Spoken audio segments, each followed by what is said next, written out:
So hello guys, welcome back to another learning video. अभी देखिए market जो है वो फ्लैट ओपन हो रहा है। अब फ्लैट ओपनिंग में ना एक चीज हमारे पास रह सकती है क्या, फ्लैट ओपनिंग में तो वैसे हमारा व्यू अभी क्या है कि वेट करने का है, क्योंकि मार्केट ने जिस हिसाब से मार्केट ने स्ट्रक्चर बनाया, देखो मार्केट ने बहुत अच्छा सपोर्ट लिया है बाइंग साइड में 51,800 का। ये काफ़ी अच्छा सपोर्ट लिया, तो 51,800 के आसपास का हमारा एक सपोर्ट है। और नीचे की तरफ फिर 51,500 का है, और ऊपर की तरफ अगर बात करें तो ये जो नंबर है आपको 51,200, तो 51,200 को ना पकड़ के 51,180 का लेवल आप पकड़ सकते हैं। 170 179 का लेवल यहाँ पे है, वो मैं अभी मार्क कर लूँगा। तो अभी मार्केट में ना फ्लैट ओपनिंग में हमारा अभी देखो डायरेक्टली कोई व्यू नहीं है।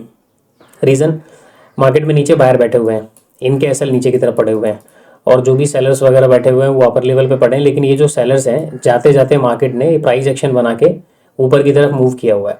तो इन सेलर्स, ये जो सेलर्स है ना, ये अभी ज़्यादा स्ट्रांग है या नहीं है वो तो अपने को मार्केट ओपनिंग के बाद पता चलेगा। कि देखो ओपन होते ही मार्केट गिर जाता है, ओपन होते ही मार्केट ऊपर चला जाता है। उस हिसाब से अपने को चार्ट के अंदर प्रिपेयर होकर काम करना पड़ेगा। तो एक बार निफ्टी का चार्ट में अगर हम समझते हैं, देखिए यहाँ पे निफ्टी ने तो डायरेक्टली कोई डाउन साइड का मोमेंटम नहीं किया है, इसने प्राइस एक्शन बनाता हुआ अपर साइड में गया हुआ है। तो निफ्टी में जो मेजोरिटी है, देखो ये जो बायर है ना, इनको तो आप टारगेट नहीं कर सकते। उसी तरीके से बैंक निफ्टी में यहाँ के जो बायर बैठे हैं इनको आप डायरेक्टली टारगेट नहीं कर सकते हो, ठीक है। अब निफ्टी में ये वाला जो जोन है यहाँ पे, इस वाले जोन का मार्केट ने एक बार देखो ब्रेकआउट किया अपर लेवल पे, यहाँ पे ब्रेकआउट किया, और ब्रेकआउट करने के बाद वापस ये रेंज के अंदर आ गया। तो ये जो सेलर है 24,200 220 वाले, और ये जो बायर है, देखो फ्लैट ओपन में मार्केट अगर डायरेक्टली ऐसे नीचे जाता है तो इस कंडीशन में अगर आप सेलिंग करोगे, देखो सेलिंग तो कर सकते हो क्योंकि ये नीचे जाएगा तो ये जो बायर्स हैं ये अपनी पोजीशन को कट करेंगे, ठीक है। और 24,000 का नंबर, राउंड नंबर आपको दिख रहा है। तो अब ये नहीं पता कि ये पोजीशन कट करेंगे या ये वेट करेंगे 24,000 के नंबर का। तो ऐसी कंडीशन में अगर मार्केट जैसे नीचे आया और बाय चांस इन्होंने पोजीशन कट कर दी, तो आपको मार्केट क्या करेगा, सेलिंग में अगर आप करोगे तो मार्केट ट्रैप कर लेगा। हमें नहीं पता ना ये अपनी पोजीशन कट करेगा कि नहीं करेगा, क्योंकि 24,000 का नंबर नीचे पड़ा हुआ है, फिर ये सपोर्ट वगैरह है। तो ऐसे में मार्केट डायरेक्टली जा भी सकता है और डायरेक्ट मार्केट क्या कर सकता है, ऊपर भी घूम सकता है। तो फ्लैट ओपनिंग हमारे लिए बेकार थी। हाँ, गैप डाउन वगैरह डायरेक्टली अगर इसके नीचे होता है 40-40 के आसपास, तो फिर हमें पता लगता है कि चलो ये वाले बायर ट्रैप हो गए, और मार्केट ओपन होने के बाद डायरेक्टली रिकवर ना करके यहाँ कहीं होल्ड करता है या फिर क्लोजिंग प्राइस के आसपास का रेजिस्टेंस लेता, तो भी हमारा सेलिंग का प्लान रहता है, फिर हम इनको टारगेट करने के लिए काम कर सकते थे। तो निफ्टी के अंदर कुछ ऐसा रहेगा।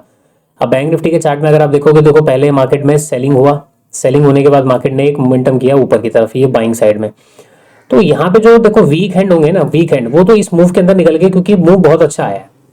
और मार्केट ने क्या किया, यहाँ पे भी एक डब्ल्यू पैटर्न बनाया है और बड़े टाइम फ्रेम पर भी एक डब्ल्यू पैटर्न बनाया है। तो ये बायर का जोन है हमारे पास। तो बायर के जोन में टारगेट तो स्टॉप लॉस तो नीचे पड़े हुए हैं, बट ऐसी कंडीशन में क्या दिक्कत है कि ये जो मोमेंटम अपर साइड में हुआ और ये ऊपर की तरफ इस वाले स्विंग को निकाल के गया है, तो यहाँ पे जो सेलर बैठे थे इस मूव में निकल गए होंगे, यहाँ पे जो सेलर बैठे थे वो इस मूव में निकल गए होंगे।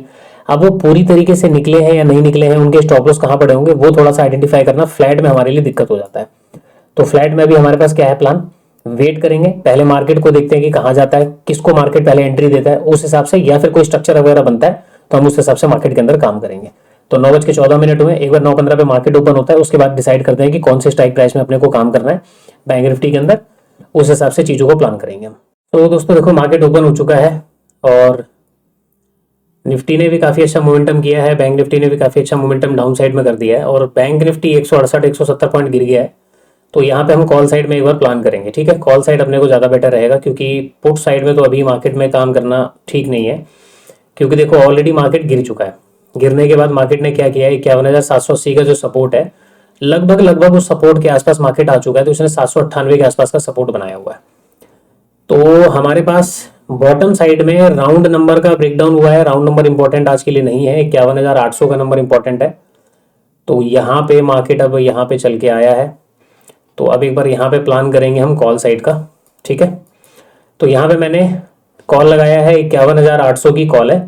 तो पहले एक बार देखते हैं अभी कि मार्केट रुकता है कि नहीं रुकता है, उस हिसाब से चीज़ों को प्लान किया जाएगा। इमीडिएट बेस पे प्लान करना सब बेकार रहेगा, क्योंकि मार्केट के अंदर हमें सारी चीज़ें देख के काम करना पड़ता है। अभी ब्रेकडाउन होगा तो भी हम वेट करेंगे। तो देखिए 9:19 हो गया, निफ्टी ओपन होते ही गिरा, ठीक है। अब निफ्टी ओपन होते ही गिरा, तो अब निफ्टी के अंदर कहानी समझिए। ये जो यहाँ पे जो बायर है, ये बायर इतनी बड़ी जब कैंडल बनी होगी तो ये बायर अपनी पोजीशन को कट कर चुके होंगे, क्योंकि कैंडल धीरे धीरे गिरती है ना, तब तो ठीक है ये लोग अपनी पोजीशन को होल्ड करते हैं।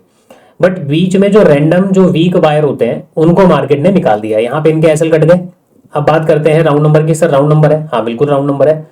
अगर 24,000 का नंबर सिर्फ ब्रेकडाउन होता है, ऐसी कंडीशन में ये जो है अपनी पोजीशन को कट करेंगे, ये फिर स्विंग का वेट नहीं करेंगे। ठीक है, तो निफ्टी के अंदर क्या हो गया, जो सेलर ऊपर बैठे हुए हैं उनको टारगेट करने के लिए सबसे अच्छा प्लान हमारे पास पड़ा हुआ है, पहला प्लान। दूसरा, बैंक निफ्टी के चार्ट में आ जाइए। बैंक निफ्टी के चार्ट में आपको क्या दिख रहा है, मैंने आपको क्या बताया, देखो जो सेलर यहां बैठे हुए हैं, ये डब्ल्यू पैटर्न बना के जब मार्केट ने ये शार्प मोमेंटम किया होगा, इस मोमेंटम में ये वाले सेलर ने अपनी पोजीशन कट कर दी होगी। मैक्सिमम जो वीक हैंड की बात कर रहा हूं मैं, वीक हैंड ने अपनी पोजीशन कट कर दी होगी।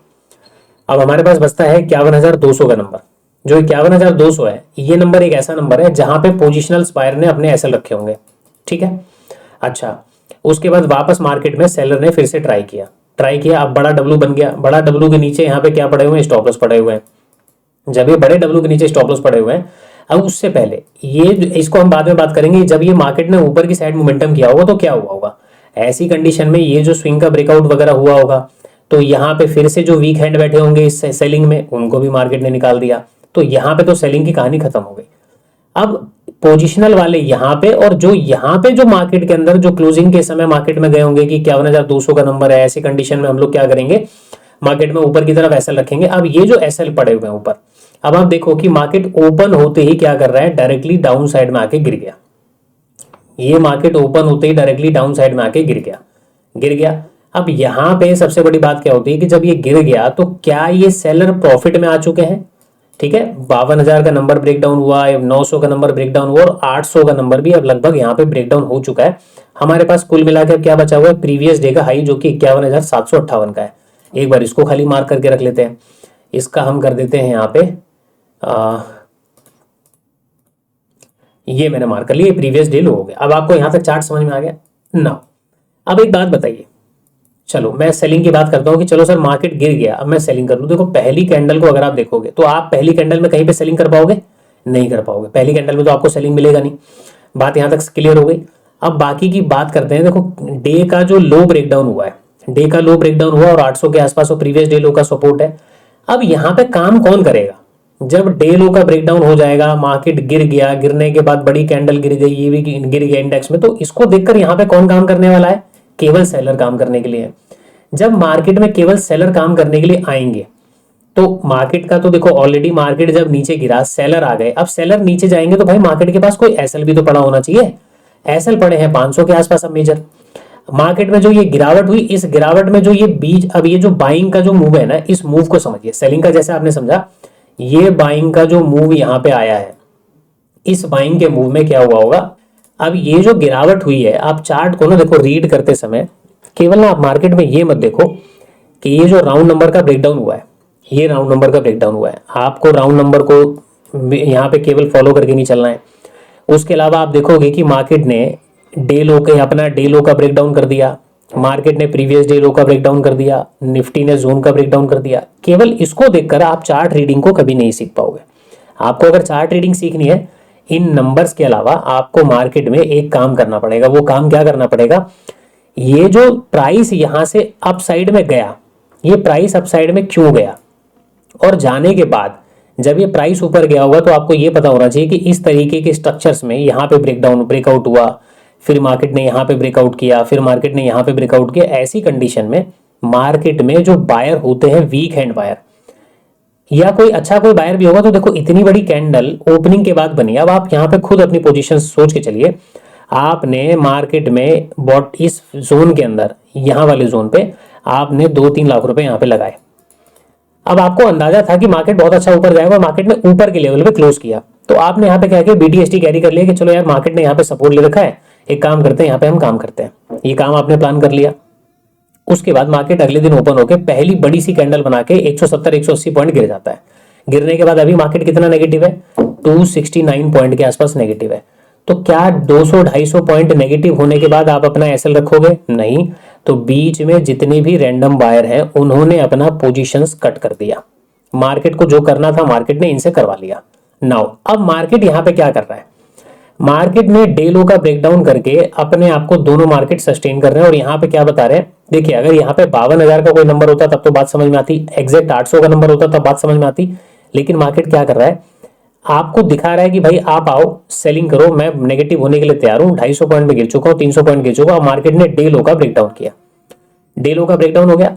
जब मार्केट में डे लो का ब्रेकडाउन हुआ, ऐसी कंडीशन में क्या प्रोबेबिलिटी है कि मार्केट को क्या करना चाहिए? क्या मार्केट 500 को टारगेट करने के लिए जाएगा, या फिर मार्केट यहां पे सेलर को इनवाइट करके वापस मार्केट ऊपर घूम जाएगा? दोनों में से क्या काम करेगा? आप जरा सोचिए, 10 सेकंड लगा के एक बार सोचो। तो अब यहां पे आपको क्या दिखाई देगा? पैनिक सेलिंग कि 300 400 350 पॉइंट गिर चुका मार्केट, 347 पॉइंट। ठीक है, यहां पे पैनिक सेलिंग दिख रही है।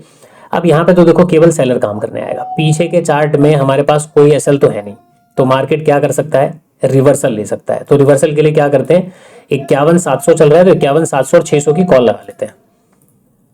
51,700 दिसंबर की कॉल और 51,600 दिसंबर की कॉल, दोनों के रेट अभी 1000 रुपए के आसपास चल रहे हैं, तो 1000 अभी यहाँ पे 700 के आसपास चल रहा है। तो मेरे हिसाब से ना 700 या 600 के अंदर हम एंट्री करेंगे। ठीक है जी, 700 या 600 के अंदर हम एंट्री करेंगे बाइंग साइड के लिए, क्योंकि अब इस बीच में पहली जो कैंडल बनी है, अब पहली कैंडल को देखो कि सर ये तो सेलर प्रॉफिट में आ गए होंगे। भैया पहले सेलिंग हुई होगी तभी तो प्रॉफिट में आएगा ना कोई। पहली कैंडल इतनी बड़ी बन गई, यहाँ पे कोई सेलिंग का तो मौका मिला ही नहीं, मार्केट को ओपन होते गिर गया। अब डे लो का जब ब्रेकडाउन हुआ, डे लो के ब्रेकडाउन के बाद जब ये मार्केट ऐसे रीटेस्टिंग करके जब यहां से गिर रहा होगा ना, एक्चुअल में सेलिंग यहां से शुरू हुई है, यहां से। तो इनको तो टारगेट करना बहुत आसान है मार्केट के लिए, मार्केट तो उनको तुरंत टारगेट करेगा, और जब मार्केट निकालेगा तो फिर ये 52,000 के आसपास मार्केट जो यहां से ऐसे करके ऊपर जा सकता है। तो ज्यादा देर ना करते हुए हम क्या करेंगे, पहले कॉल साइड में चलते हैं। 700 की कॉल के अंदर 300 क्वांटिटीज के अंदर हम काम करेंगे 1027 1026 के आसपास, है ना। तो प्लान करते हैं, पहले ग्रीन कैंडल बन रही है क्या?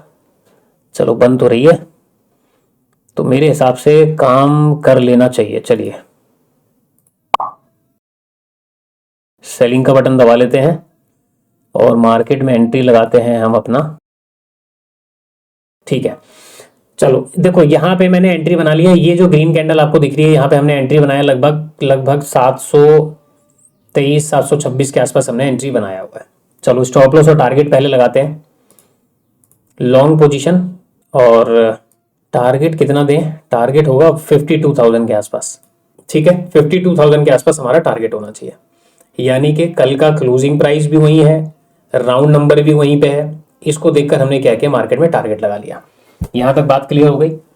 अब बात करते हैं निफ्टी के चार्ट में। तो निफ्टी में 24,000 का सपोर्ट ले रहा है मार्केट, यानी कि डे लो इसने भी ब्रेक डाउन किया, डे लो उसने भी ब्रेक डाउन किया, तो सपोर्ट लेता हुआ दिख तो रहा है, और प्रीवियस डे लो भी यहीं पे है। चलिए, तो फिलहाल हमने यहाँ पे क्या किया है, कॉल साइड प्लान कर लिया। अब कॉल साइड प्लान तो हमने किया हुआ है, तो हमारे पास राउंड नंबर है 52,000 का, इसको टारगेट करने का प्लान है। अब देखो हम कितना सही होते हैं, देखो हर बार तो हम जाहिर सी बात है कि सही हो नहीं सकते।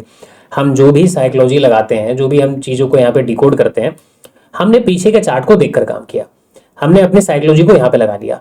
अब कभी कभी क्या होता है ना, आप जो चीज़ें सोच रहे हो ऑपरेटर क्या करता है, उसका जस्ट अगेंस्ट में काम कर देता है, क्योंकि जो साइकोलॉजी आपको पता है वो तो बात तो जाहिर सी बात है कि स्मार्ट मनी को भी पता है, तो वहां पे ना कभी कभी वो फिर अलग तरीके से काम कर लेता है, तो वहां पे वो चीजें फिर कभी काम नहीं करती। तो ऐसी कंडीशन में आपका जो एसएल बनता है वो एसएल लेके निकल जाए तो सबसे ज्यादा बेटर होगा। एसएल देखो हम यहाँ पे क्या देने वाले हैं, एसएल पॉइंट मेरे हिसाब से रहना चाहिए 647, तो गलत लेवल है।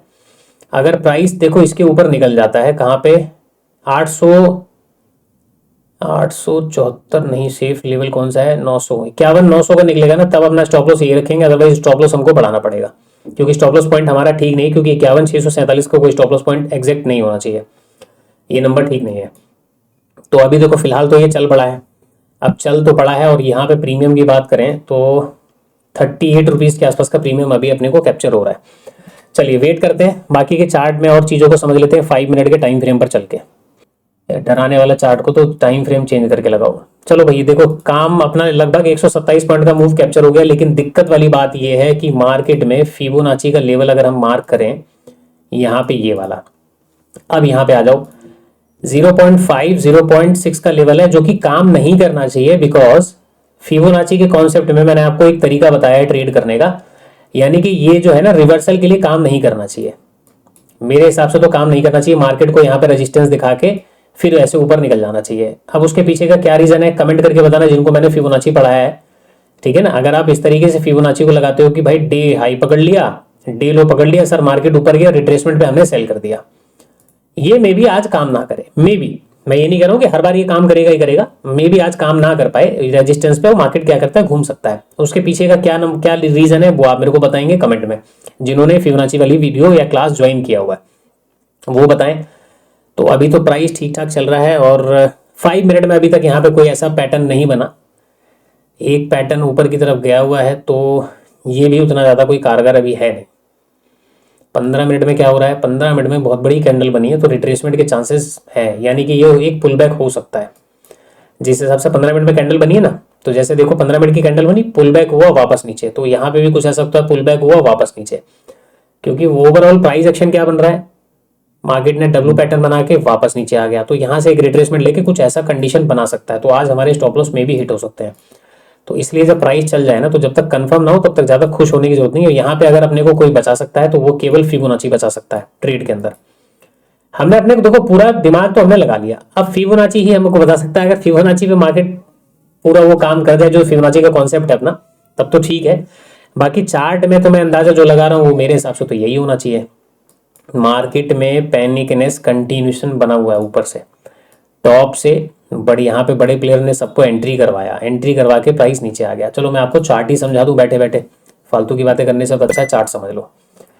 देखो यहाँ पे ना आपको मैं चार्ट समझाता हूँ। सबसे पहले यहाँ पे मैं क्या करता हूँ, कैनवास यहाँ पे जाके अपना ये वाला लगा लेते हैं, अप्लाई टू ऑल।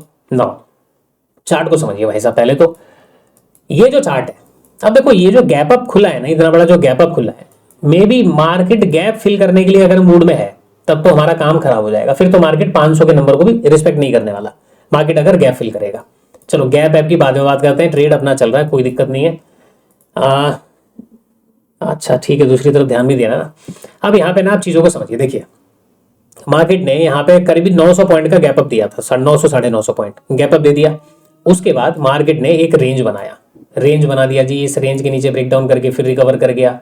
आप यहाँ पे चार्ट को समझिए, मार्केट अगले दिन गैप अप खुलता है, गैप अप खुल के नीचे गिर गया, जबकि मार्केट को यहाँ पे नीचे नहीं गिरना चाहिए था क्योंकि स्ट्रॉन्ग बायर थे, बट कोई बात नहीं, मार्केट फिर से गिरता है और यहाँ पे क्या 52,000 का यहाँ पे सपोर्ट ले लेता है। उसके बाद फिर मार्केट ऊपर जाता है, ऊपर जाने के बाद मार्केट ने क्या किया, 52,000 का सपोर्ट लिया नीचे गिर के, और यहाँ से मार्केट ने अपने इस वाले पैटर्न का ब्रेकआउट करके ऊपर निकल गया। अगले दिन फिर क्या होता है, अब यहाँ पे ये जो चार्ट बना हुआ है, यहाँ पे क्या हो रहा था, यहाँ पे मार्केट ने ये वाले जोन का, ये वाले जोन का, ये वाले जोन का रेजिस्टेंस लिया और बॉटम में 52,000 का बार बार मार्केट सपोर्ट ले रहा था, 52,000 का सपोर्ट ले रहा था। यहाँ पे इसलिए ये सपोर्ट काम नहीं किया, यहाँ पे फील हो गया, 52,000 का सपोर्ट ले रहा था। अब यहाँ पे देखिए मार्केट ने क्या किया, छोटा सा गैप अप दिया, गैप अप देने के बाद कंटिन्यूएशन मार्केट ने एक मूव किया, वापस मार्केट ने यहाँ पे एक जोन बना दिया। जैसे ही ये पूरा जोन का ब्रेकआउट हुआ, ये वाला जोन, मार्केट ने क्या किया, एक ब्रेकआउट दे दिया। पैसा तो यहाँ पे बन सकता है, यहाँ पे कोई दिक्कत नहीं है, पैसा आपका बन सकता है। अगर ब्रेकआउट पे आप ट्रेड करते हो तो ये ब्रेकआउट पे पैसा बन सकता है, क्योंकि कोई छोटा मोटा रेंज नहीं था, ये रेंज बहुत बड़ा रेंज था। 554 का जो रेंज है, 52,554 का, ये एक अच्छा रेंज था। मार्केट ने उसका ब्रेकआउट किया तो बाइंग में भी हैपनिंग हुई, लेकिन उससे ज्यादा बड़ा इंपैक्ट आपको डायरेक्ट सेलिंग में देखने को मिला। यहाँ पे 1 मिनट के टाइम फ्रेम पर एक डबल टॉप बना, मार्केट उसके बाद गिर गया। कौन से डबल टॉप से गिरा, ये जो नंबर मैं आपको बता रहा हूं, देखो पीछे 15 मिनट के टाइम फ्रेम पर आप चलो, यहाँ पे आ जाओ, 15 मिनट में चले जाओ, 1 घंटे में चले जाओ। ये जो जोन है, देख रहे हो, ये जो जोन है, मार्केट ने क्या किया है, ये टॉप लेवल का है। यहाँ पे आप देखोगे ये टॉप का ये जो स्विंग बना हुआ है, यहाँ पे जो स्विंग बना हुआ है, इसको थोड़ा सा तमीज से बनाए, और कम हो सकता है क्या, हाँ हो गया, ठीक है। इसको मैं और 30 मिनट के टाइम फ्रेम पर ले चलूँ क्या, यहाँ पे आ जाओ। 30 मिनट के टाइम फ्रेम पर क्या दिख रहा है आपको, ये जो स्विंग आपको दिख रहा है यहां से, ये पूरा पकड़ लो, ये स्विंग हो गया, फिर उसके बाद ये वाला स्विंग पकड़ लो, मल्टीपल रेजिस्टेंस दिख रहे हैं, और लास्ट में एक ये वाला स्विंग पकड़ लो। मार्केट ने क्या किया यहाँ पे, ये जो इंपॉर्टेंट जोन था बड़े टाइम फ्रेम पर, छोटे टाइम फ्रेम पर, मार्केट ने इसका रेजिस्टेंस लेके नीचे आता है, उसके बाद मार्केट ने इसका ब्रेकआउट किया, सिर्फ 2 कैंडल गई आधे घंटे में, उसके बाद बैक टू बैक मार्केट नीचे, मार्केट ने नीचे किया। अब यहाँ पे मैनिपुलेशन को समझना है कि मैनिपुलेशन सर हो रहा है मार्केट में, तो हमको कैसे आइडेंटिफाई होगा। मैं आपको कितनी बार बताता हूँ, कॉमन एंट्री अगर आपको कहीं पे लग रही है, तो कॉमन एंट्री के अंदर अगर आप ट्रैप होने के चांसेस बहुत ज्यादा हैं। कॉमन एंट्री क्या होती है, अभी मैं कॉमन एंट्री आपको समझाता हूं। पहले आप इस वाले चार्ट को समझिए। जब मार्केट किसी पर्टिकुलर जोन का रेजिस्टेंस लेता है, चलो गैप अप खुला, वापस मार्केट यहां पे नीचे की तरफ गिर गया, फिर मार्केट ने अपना एक जोन बनाया, ये वाला पूरा एक जोन बना यहाँ पे भी, ठीक है। मार्केट ने यहाँ पे आया, अपने आप को एक सपोर्ट लिया और सपोर्ट लेके वापस मार्केट एक जोन के अंदर बन गया।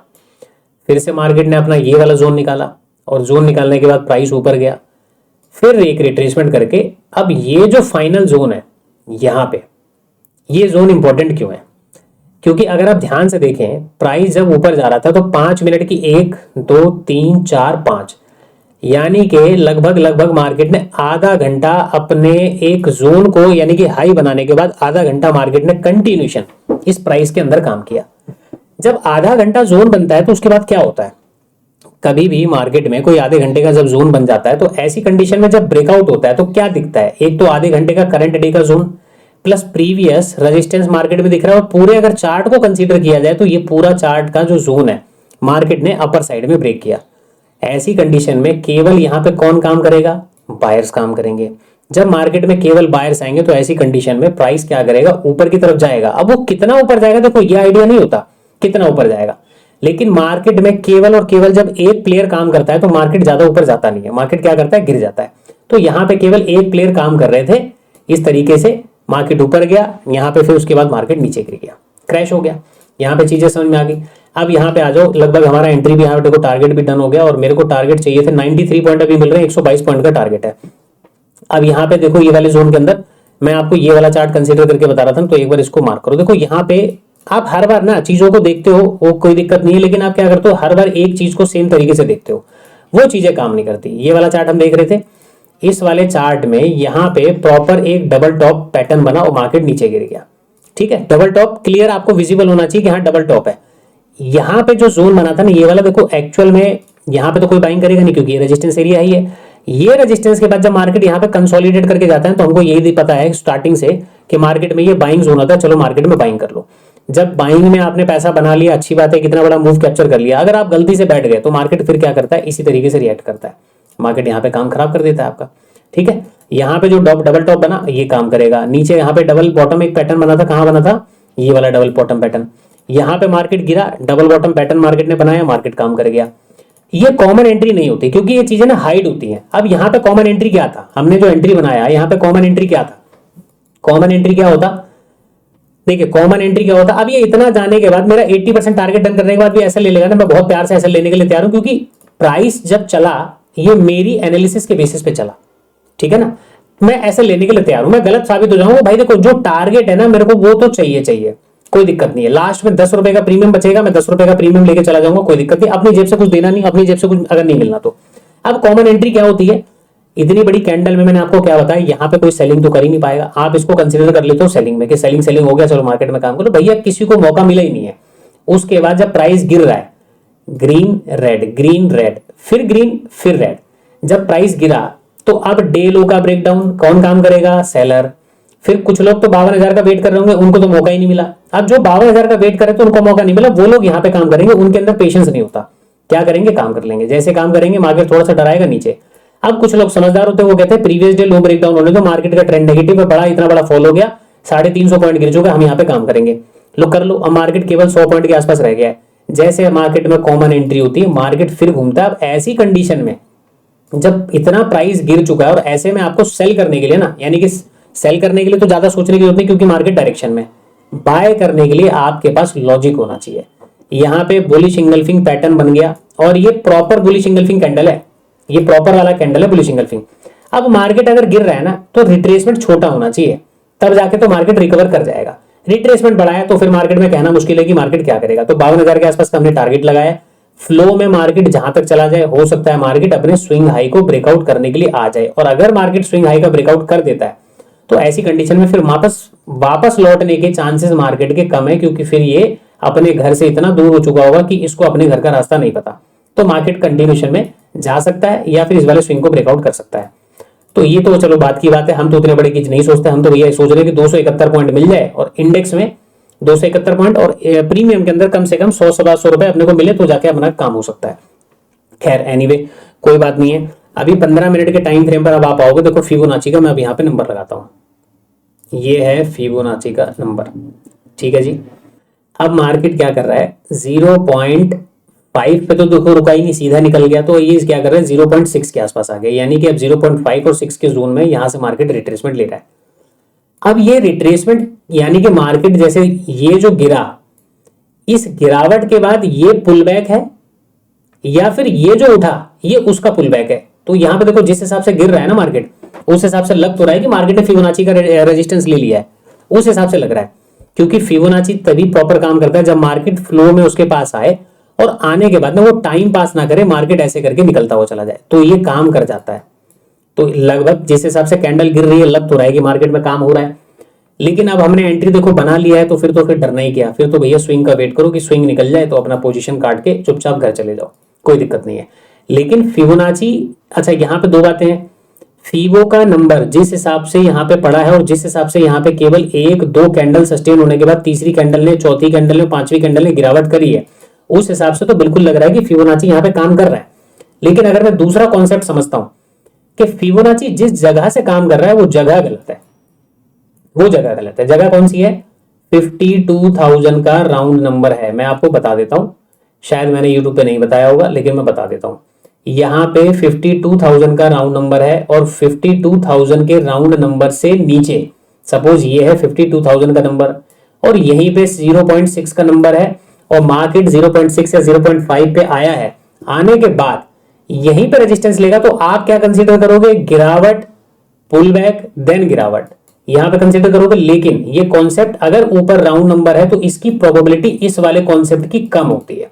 तो मार्केट क्या हो सकता है, आपको एंट्री दिला के जो पुल बैक में एंट्री करेंगे वापस मार्केट ऐसे करके निकलने की प्रोबेबिलिटी होती है। तो ये 10 में से लगभग 8 बार या 7 बार ऐसा होता है। अब आज हो सकता है कि भैया वो 10 में से 8 बार जो 7 बार हो रहा है और 2 बार नहीं हो रहा है, 3 बार नहीं हो रहा, तो उसमें सोच सकता है कि पहला दिन आज ही हो, कोई बड़ी बात थोड़ी ना। तो हम चीजों को इस हिसाब से नहीं लेके चलते हैं, बट हाँ हमारा कॉन्सेप्ट जहां पे है उस चीज को मैं फॉलो करता हूँ, उस चीज को मैं देखता हूँ। देखो प्राइस सिंपल बिहेवियर पर काम करता है, किसी इंडिकेटर में अगर फिबोनाची के बेस पर काम करूं, किसी इंडिकेटर के बेस पर काम करूं, तो मेरा काम नहीं चलने वाला, समझ रहे हो। कोई भी इंडिकेटर प्राइस मूव होने के बाद आपको सिग्नल देगा, कोई भी प्राइस एक्शन बनने के बाद आपको सिग्नल देगा, कोई भी कैंडल प्राइस मूव होने के बाद सिग्नल देगा, क्योंकि ये सारी चीजें प्राइस के बनने के बाद आपको बताती हैं। आपको मार्केट को विन करना है ना, मार्केट के ऊपर अगर आपको मार्केट की नस को पकड़ना है तो आप केवल और केवल मार्केट की साइकोलॉजी पर वर्क करो। मार्केट की साइकोलॉजी एक ऐसी चीज है जो चार्ट बनने से पहले आपको बता देगा कि मार्केट यहाँ पे घूमने वाला है। आपकी रेड कैंडल चल रही होगी, रेड कैंडल के अंदर आप एंट्री बना लोगे, आपको पता लगेगा कि मार्केट यहाँ पे रेड कैंडल बनाएगा और मार्केट यहां तक जाएगा, मार्केट यहां तक जाएगा, यहां तक जाएगा, वो आपको पहले पता लग जाएगा। वो कोई इंडिकेटर आपको नहीं बता सकता दुनिया का कि मार्केट में यहां पे एंट्री बनेगी और आपका यहां पे टारगेट बनेगा, कोई भी इंडिकेटर नहीं बता सकता। लेकिन अगर आपने मार्केट की साइकोलॉजी को डिकोड कर दिया तो आपको मार्केट में पहले एंट्री और पहले एग्जिट आपको पता लगता है। अब मैंने 52,000 का नंबर ही क्यों लगाया, देखिए राउंड नंबर है भाई, प्राइस जब यहां से ऐसे करके जाएगा तो जो बीच में से सेलर थे उनके जब ऐसे हिट होंगे, अब वो वेट कर रहे होंगे, क्या रिट्रेसमेंट आया वो यहां पे सेल करेंगे, चलो ठीक है पैसा बन गया तो अच्छी बात है। नहीं तो अगर जिन्होंने यहां पे सेल किया उनको मार्केट ने ऐसे हिट कर दिया, ऐसे हिट करने के बाद वो 0.6 पे फिर से सेल करेगा और फिर ऐसा अगर हिट करके मार्केट 52,000 को निकालेगा, तो ये जो लॉस वाली मेकिंग है ये क्या करेंगे, फिर बाइंग साइड में बैठ जाएंगे। और जब बाइंग साइड में बैठेंगे तब तक हमारा टारगेट डन होगा, तो मार्केट हो सकता है फिर रिवर्सल मार जाए, तो कोई बहुत बड़ी बात तो नहीं है ना। तो इसलिए चीजों को आप प्राइस एक्शन को ना समझ के या कैंडल स्टिक को ना समझ के आप साइकोलॉजी को डिकोड करें। लेकिन एक बात ध्यान रखना, साइकोलॉजिकल पॉइंट को डिकोड करने के लिए आपको प्राइस एक्शन पे पहले काम करना पड़ेगा, ताकि आपको मार्केट के स्ट्रक्चर के बारे में पता लगे। आपको कैंडल स्टिक के बारे में बात करनी पड़ेगी ताकि आपको अपने कौन सी कैंडल्स का बिहेवियर कहां पे हो रहा है उसके बारे में आपको आइडिया लग पाए। अब ये जो सेलिंग यहां से यहां तक हुई है, इस सेलिंग को मेजर करो और यहां से यहां तक के मूव को मेजर करो, आपको क्या दिख रहा है। तो जब कैंडल स्टिक सीखोगे तब आप पता लगा पाओगे कि मार्केट में बाइंग में कितना स्ट्रांग है और सेलिंग में कितना स्ट्रांग है। उसके बाद ये जो यहां पे जो गिरावट हुई है कैंडल कितनी स्ट्रांग है। अब जो बाइंग साइड की जो कैंडल बन रही है, इस कैंडल्स को ऑब्जर्व करो, देखो इस वाली कैंडल में ऊपर की तरफ कोई भी विक नहीं है। ऊपर की तरफ विक नहीं है मतलब समझ रहे हो कि सेलर ना एकदम टॉप लेवल से बैठे हुए हैं, टॉप लेवल से। तो यहाँ पे जब गिरावट हो रही है तो पहले देखो बहुत छोटा विक था, विक खत्म हो गया, विक खत्म हो गया, ऊपर कोई विक नहीं है। अब बाइंग साइड में देखो कैंडल में ऊपर से विक रिजेक्शन दिख रहा है, ऊपर से विक रिजेक्शन दिख रहा है, मार्केट में काम हो रहा है। तो आपको कैंडल्स के बिहेवियर, प्राइस एक्शन के स्ट्रक्चर और मार्केट की साइकोलॉजी को अगर आपने डिकोड कर दिया तो इसके बराबर दुनिया में कोई भी इंडिकेटर नहीं है, ठीक है ना। ऐसा नहीं कि मार्केट में आपको साइकोलॉजी यहाँ पे काम नहीं करेगी, भैया इंडिकेटर भी तो आपके फेल होते हैं ना। तो जब आपके इंडिकेटर भी फेल होते हैं हर बार तो वो भी काम नहीं करते, और दुनिया का कोई इंडिकेटर हमेशा काम नहीं करता, वो उसकी अपनी अपनी एक्यूरेसी होती है। कोई इंडिकेटर 10 में से 70% काम करेगा, कोई 60% काम करेगा, कोई 50% काम करेगा, कोई 40% भी काम करेगा, कोई 30% भी काम करेगा। तो क्या सर 30% में पैसा बनता होगा? तो 30%, भाई 30% में भी पैसा बनता है। कंडीशन क्या है कि वहां पे मनी मैनेजमेंट काम होता है। सपोज आप क्या कर रहे हो, 1 रुपए का स्टॉप लॉस ले रहे हो, 5 रुपए का टारगेट ले रहे हो, तो 30% टाइम भी फेल होगा, कोई दिक्कत नहीं है, लेकिन जब भी वो चलेगा ना तो 5 रुपए आपको दे के जाएगा। तो सारा खेल है मनी मैनेजमेंट का। यहाँ पे मनी मैनेजमेंट आपने काम कर लिया तो भी आप पैसा बना सकते हो, यहाँ पे मनी मैनेजमेंट काम कर लिया तो 1:2 में भी पैसा बना सकते हो, 1:1 में यहाँ पे बनेगा, 1:1 में यहाँ पे भी बनेगा, पैसा बनेगा हर जगह। मनी मैनेजमेंट आपको पता होना चाहिए। आप लोग क्या करते हो ना, चार्ट रीडिंग में जिनको मैक्सिमम दिक्कत आती है, कैंडल स्टिक में दिक्कत आती है, वो एक्चुअल में क्या है, वो फिर एक ही चीज पे बैठ जाते हैं। सर इतनी बड़ी कैंडल बन गई, अब बताओ मैं अगला यहाँ पे बाइंग कब करूं, सेलिंग कब करूं। उनका कॉन्सेप्ट डायरेक्टली इस पे आ जाता है कि सर बताओ सेल कब करें और सर बताओ कि बाय कब करें। मार्केट सर ऊपर जा रहा है तो हम बाय कब करें। अरे भाई मेरे, बाइंग सेलिंग का पूंछ को छोड़ोगे तब जाके आपको असली चीज दिखाई देगी कि मार्केट में कोई कैंडल अगर बन रही है, ओपनिंग कैंडल, ओपनिंग कैंडल में कितनी चीजें छुपी होती हैं। क्या ये ओपनिंग कैंडल में सेलिंग हुई है? क्या स्मार्ट मनी ने यहीं से मार्केट को सेल किया है, या फिर ये जो स्मार्ट मनी का रियल सेलिंग है उसकी पोजीशन बनी हुई है, या स्मार्ट मनी ने ट्रैपिंग के लिए यहां पे इतना बड़ा कैंडल बनाया? क्या ये प्रॉफिट बुकिंग की कैंडल है? पिछले दिन के यहाँ पे जो सेलर थे उन्होंने अपना कोई यहाँ पे जो क्या बोलते हैं कोई नया पैसा लगाया है, या फिर जो बाय करके गए थे उन्होंने अपना प्रॉफिट बुकिंग किया, उसकी वजह से मार्केट नीचे गिर गया? क्या हो सकता है? इसमें बहुत सारी चीजें होती हैं, लेकिन आपको क्या चाहिए, सर ये बताओ इतनी बड़ी कैंडल बन गई, मार्केट में 350 पॉइंट का गिरावट हो गया, अब तो हम सेल करेंगे। यही होता है ना कहानी। भाई साहब मैं गलत हो जाऊं कोई दिक्कत नहीं है, बट आपको तो मार्केट ने सेलिंग में पैसा नहीं दिया ना, मार्केट ने आपको तो निकाल दिया ना। मेरे को पता है कि जब मैं गलत होऊंगा तो कितनी बार गलत होऊंगा और कितना होऊंगा, ये दोनों बातें पता है। कितना होऊंगा का मतलब लॉस कितना होने वाला है, और मैं कितनी बार गलत होऊंगा यानी कि मैं कितनी बार यहां से प्रॉफिट लेके जाने वाला हूं। बात समझ में आ गई?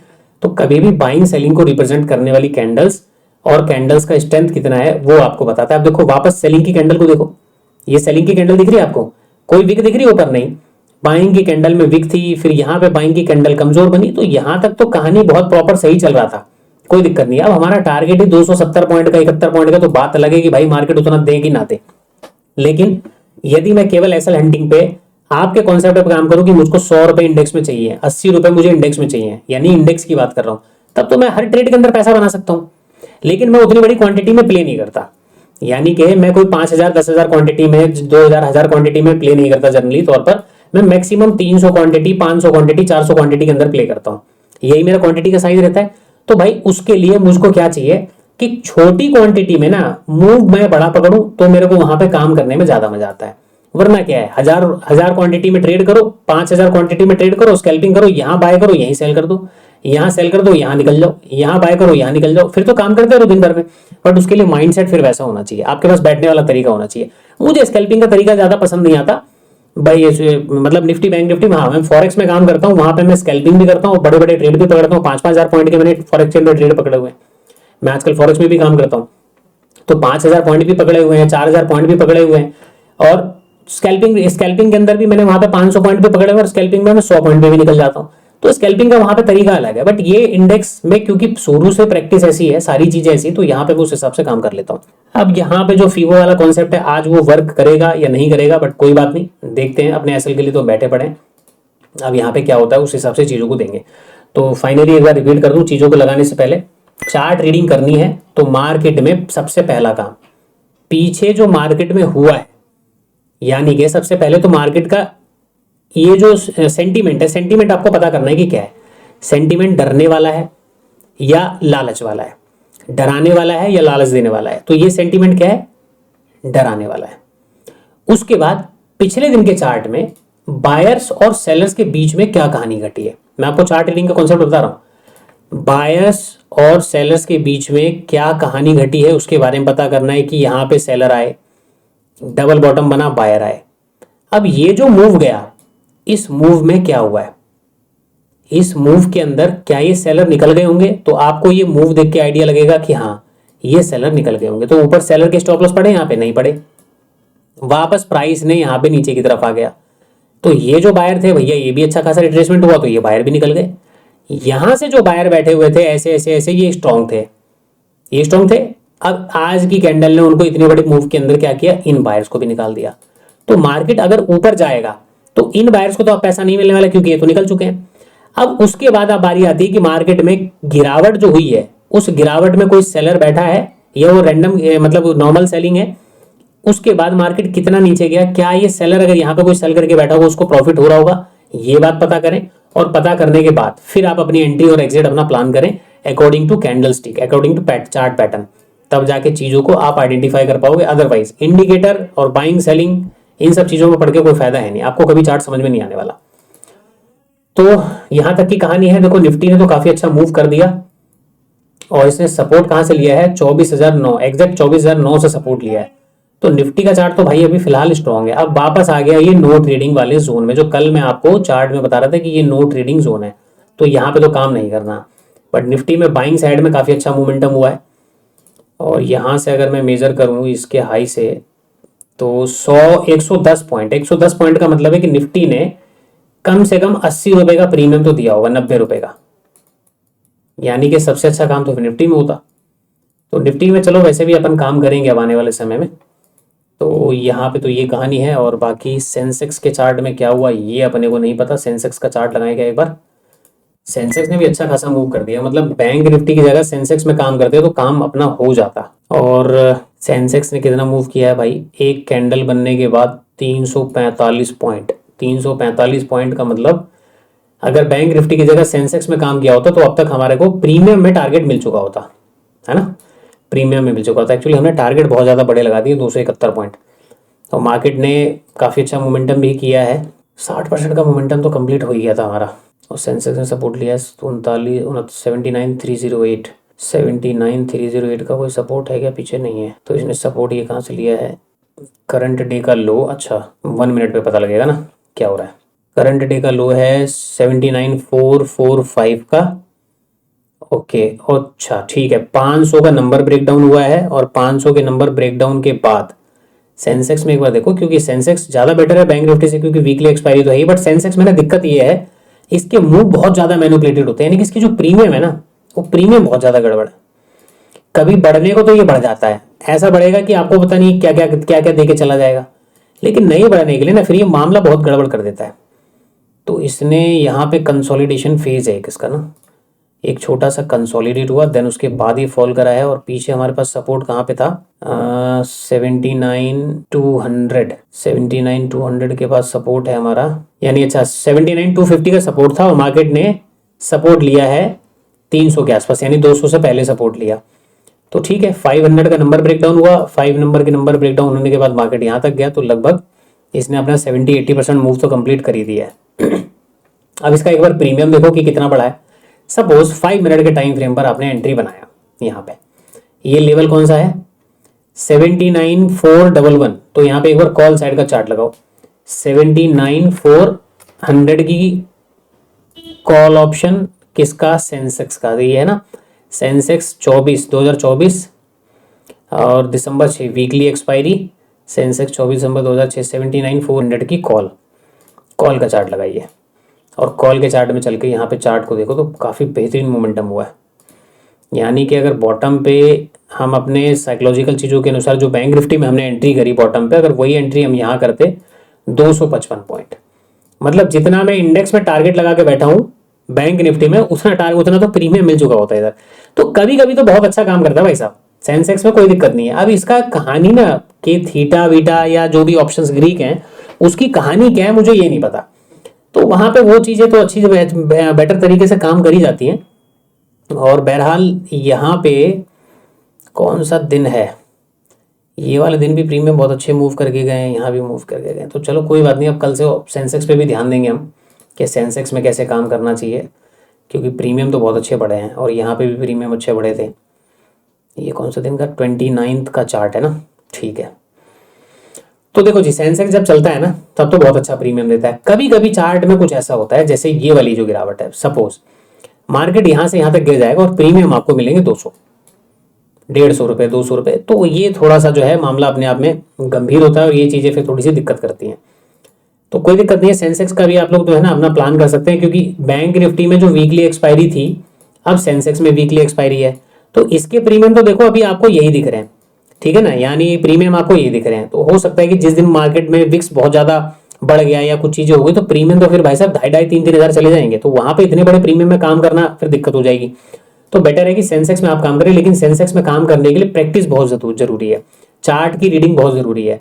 तो आज जैसे कि मार्केट में कॉल साइड का अच्छा मोमेंटम हुआ है, तो आज मैं क्या करूंगा, मार्केट अभी यहाँ पे काम करने के बाद मैं जाके इनके ऑप्शंस में नियर बाई स्ट्राइक प्राइस पे ना क्या थीटा चल रहा है, क्या वेगा चल रहा है, क्या ग्रीक्स, यानी कि ग्रीक्स की वैल्यू चेक करूंगा। तो उससे ना आइडिया हो जाएगा कि भाई ये काम कब करता है, कब ये चीजों को वहां पे काम करता है, कभी चीजों को काम नहीं करता, ठीक है। तो यहाँ पे लगाते हैं सेंसेक्स का चार्ट। निफ्टी तो चल गया, हमारा टारगेट कब होगा, हमारा टारगेट क्यों नहीं दे रहा भाई तू, तो यार ये बहुत दुख लगता है मेरे को। सेंसेक्स में काम किया होता या निफ्टी में काम किया होता तो देखो, निफ्टी में तो प्रीमियम फिर क्वांटिटी उस हिसाब से होती है, उसके प्रीमियम क्योंकि सस्ते होते हैं, हम वहां पे काम कर सकते थे। तो मेरे ख्याल से निफ्टी ज्यादा बेटर है, सेंसेक्स और निफ्टी दोनों को मिला के काम किया जाए कि अगर आपको 100 क्वांटिटी लेनी है तो 50 उसमें ले लो, 50 इसमें ले लो, दोनों इंडेक्स को मिला के काम करो। अब ये सोच रहा बार बार नीचे आ तो रहा है फिर ऊपर जा रहा है। अब यहाँ पे कैंडल की स्ट्रांगनेस, अच्छा यहाँ पे थोड़ा सा रिजेक्शन दिखना शुरू हो चुका था सेलिंग में ना, तो यहाँ तक गया है, बट प्रीमियम अपने को मिलेंगे नहीं। लेना होता तो 93 रुपये यहीं ले लेते हैं, 72 रुपये में क्या ही निकलेगा आदमी। तो क्या करते हैं, वेट करते हैं भाई, 2 मिनट के चार्ट लगाते हैं, थोड़ा सा बड़ा हो जाएगा ये, और मैं मोबाइल पे वॉच करता हूँ, ताकि मैं, क्योंकि मैं पीसी पे बैठूंगा नहीं, मोबाइल पे मैं बैठ के वॉच करता हूँ अपने प्राइस को, जहां मेरा टारगेट डन होगा मैं एग्जिट कर दूंगा। बाकी देखो चार्ट की पूरी कहानी, आज के ट्रेड का पूरा लॉजिक मैं सारी चीजें आपको बता चुका हूँ। तो अब ये स्टॉप लॉस अगर मेरा होता है तो देखो मैं पूरे जेब से तो पैसा देने वाला हूं नहीं, मैं 5 रुपए लेके जाऊं, मैं लेके जाऊंगा। अब स्टॉप लॉस पूरा देने का कोई मतलब नहीं है, तो ठीक है। अब इसको क्या करते हैं, पॉज चलने देते हैं, वीडियो को रिकॉर्ड होने देते हैं। अब आप फास्ट फॉरवर्ड एंजॉय कीजिए हमारे टारगेट होने तक का।